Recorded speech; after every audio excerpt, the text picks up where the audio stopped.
नमस्कार साथियों, good morning. आपका द इनके स्टडी के यूट्यूब चैनल पर मैं नवीन कुमार मैं फिर से स्वागत करता हूं। तो निदेशकों की बैठक के बाद कैलेंडर जारी करने की तैयारी है। जी हाँ, बात हो रही है उत्तर प्रदेश शिक्षा सेवा चयन आयोग की। तो तमाम जद्दोजहद के बावजूद भी अभी तक उत्तर प्रदेश शिक्षा सेवा चयन आयोग द्वारा कैलेंडर जारी नहीं किया गया है, ना ही यूपी ट्रिपल एस सी यानी उत्तर प्रदेश अधीनस्थ सेवा चयन आयोग द्वारा कैलेंडर जारी किया गया है, और ना ही उत्तर प्रदेश लोक सेवा आयोग द्वारा कैलेंडर जारी किया परीक्षा कैलेंडर जारी किया गया है। तो तीनों ही आयोग जो हैं कि ग्रुप ग्रुप ग से लेके ख, क तक का एग्ज़ाम कराते हैं। लेकिन तमाम प्रकार के अभ्यर्थी जो है तमाम प्रकार के से अभ्यर्थी आंदोलन कर चुके हैं, ज्ञापन सौंप चुके हैं। लेकिन अभी तक किसी भी आयोग ने परीक्षा कैलेंडर जारी नहीं किया है, और परीक्षा कैलेंडर की बात आते ही जो है कि तमाम प्रकार के उसमें कुछ न कुछ अड़चन पैदा हो जाता है। तो शिक्षा सेवा चयन आयोग रिक्त पदों का अध्याचन मिलने के बाद खुलेगा नई भर्तियों के लिए रास्ता। तो ये रास्ता कभी बहुत समय पहले से ही खोला जा रहा है, लेकिन खुल नहीं पा रहा है। आखिरकार आयोग में जो बैठे हैं या फिर जो सरकार में बैठे हैं, किस प्रकार एक दूसरे से परस्पर सहयोग उन्हें प्राप्त हो रहा है कि इतना कुछ हो जाने के बावजूद भी जो है कि मात्र कुछ समय के लिए ही अगर इस पे ध्यान दे दिया जाए तो शायद ये प्रक्रिया जो है कि तुरंत हल हो जाती। लेकिन इस पे कोई ध्यान नहीं दिया जा रहा, और बार-बार जो है कि बस ऐसी भ्रांतियाँ फैलाई जा रही हैं।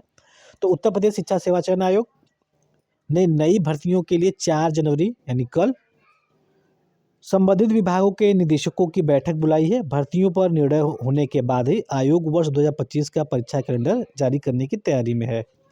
हालांकि शिक्षा सेवा चयन आयोग के सचिव पहले ही प्राइमरी, माध्यमिक व उच्च शिक्षा निदेशालय को पत्र भेजकर रिक्त पदों का अध्याचन मांग चुके हैं।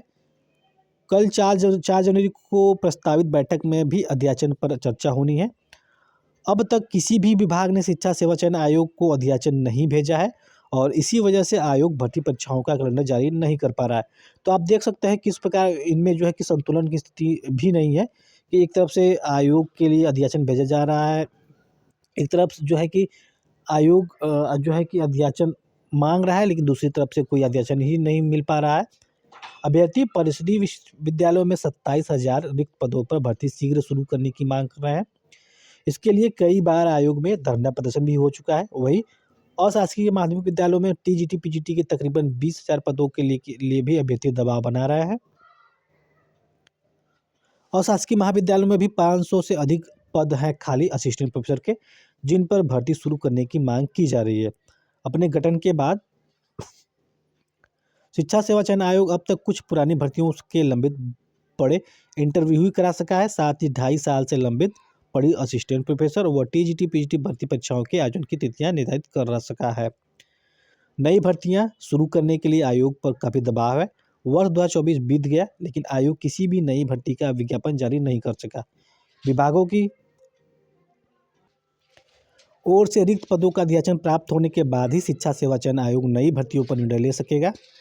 ऐसे में 4 जनवरी को प्रस्तावित निदेशकों की बैठक में अध्याचन पर ही जोर दिया जाएगा, ताकि आयोग जल्द से जल्द परीक्षा कैलेंडर जारी कर सके। तो लगातार समय बीत रहा है, अभ्यर्थी ओवर एज हो रहे हैं, और उनके हाथ से साल दर साल जो है कि नौकरियां फिसल रही हैं। इसके तमाम जद्दोजहद के बावजूद जो अधिकारी बैठे हैं विभिन्न आयोग में, हाथ ही रख के बैठे हैं, और उसका कोई सलूशन नहीं निकल पा रहा है एक टाइम पीरियड के अंदर। तो भर्ती के अध्याचन पर होगी चर्चा। कल शिक्षा सेवा चयन आयोग में बैठक है। उत्तर प्रदेश शिक्षा सेवा चयन आयोग पोर्टल ऑन बोर्ड किए जाने के बावजूद ई अध्याचन नहीं मिलने से चिंतित है। तो पहले जो है कि दावा किया जाता है कि जो है कि पोर्टल ऑन बोर्ड कर दिया गया है, और इससे जो है कि तुरंत जो है कि अध्याचन मिल जाएगा, ई अध्याचन अध्याचन मिल जाएगा। लेकिन उसके बाद आप देख सकते हैं कि हाल क्या है कि पोर्टल ऑन बोर्ड होने के बाद भी ई अध्याचन मिल ही नहीं पा रहा है आयोग को।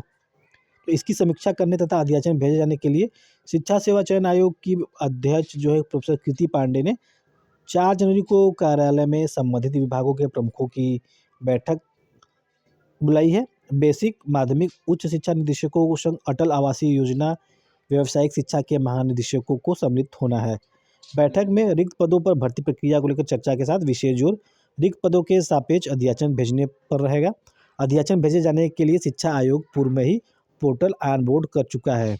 जब पोर्टल ऑन बोर्ड किया गया था तो बड़ा दावा किया जा रहा था कि इससे अध्याचन जो है कि तुरंत प्राप्त हो जाएगा, लेकिन इसका उल्टा ही हुआ। तो आयोग की मंशा के क्रम में संबंधित विभागों में नोडल अधिकारी भी नियुक्त हो चुके हैं। सचिव मनोज कुमार अध्याचन भेजने के लिए संबंधित विभागों को पत्र भी लिख चुके हैं, लेकिन अध्याचन नहीं मिल रहे हैं। इस कारण नई भर्ती की प्रक्रिया आगे नहीं बढ़ पा रही है। अपने गठन के बाद आयोग ने उत्तर प्रदेश माध्यमिक शिक्षा सेवा चयन बोर्ड और उत्तर प्रदेश उच्चतर शिक्षा सेवा आयोग की लंबित भर्तियों को पूरी करने की दिशा में आगे बढ़ने के साथ नई भर्ती भी शुरू करने की योजना पर काम कर रहा है। आयोग चाहता है कि 1017 असिस्टेंट प्रोफेसर एवं 4163 प्रशिक्षित स्नातक शिक्षक एवं प्रवक्ता संवर्ग भर्ती पूरी करने के बाद नई भर्ती प्रक्रिया शुरू करे। तो नई भर्ती प्रक्रिया शुरू करे, कम से कम विज्ञापन तो जारी कर दे और उसके बाद ही एग्ज़ाम ले। हालांकि अभी आयोग के लिए लगता नहीं कि ये बहुत ही सीधा काम होगा। इसी प्रकार अन्य आयोग भी हैं जो उत्तर प्रदेश में कार्यरत हैं, और किस प्रकार से इनका कोऑर्डिनेशन है, समन्वय है सरकार के साथ या फिर एक दूसरे के साथ, कि तमाम प्रकार के जो आपत्तियां हैं उनको आयोग सॉल्व भी नहीं कर पा रहा है। उत्तर प्रदेश लोक सेवा आयोग की बात की जाए तो वो आयोग भी ऐसा ही है। 2024 बीत गया, 2024 में तमाम प्रकार के दावे किए गए थे कि अल्टीग्रेड का विज्ञापन, चाहे आपका प्रवक्ता का विज्ञापन, असिस्टेंट प्रोफेसर जीटीसी का विज्ञापन, खंड शिक्षा अधिकारी का विज्ञापन, जितने भी विज्ञापन हैं आएंगे, एग्ज़ाम कैलेंडर उसमें शामिल किया जाएगा, फिर से होगा नहीं होगा। तो सारी की सारी बातें धरी की धरी रह गई। 2025 फिर से शुरू हो चुका है। कहीं ऐसा ना हो कि 2025 जनवरी शुरू है और दिसंबर आ जाए और आयोग और सरकार दोनों ही रोना रोते रह जाए, कि आयोग सरकार पे ऊपर गेंद पाले में डाल दे और सरकार जो है कि चुप्पी थामे रहे और 2027 में ही सारी प्रक्रियाएं शुरू हो या पूर्ण हो, ये तो चुनाव के आने के बाद ही समझ में आएगा। तो फिलहाल इस वीडियो में बस इतना ही। मिलते हैं अगले वीडियो में। बने रहिए द इनके स्टडी के साथ। बहुत बहुत धन्यवाद।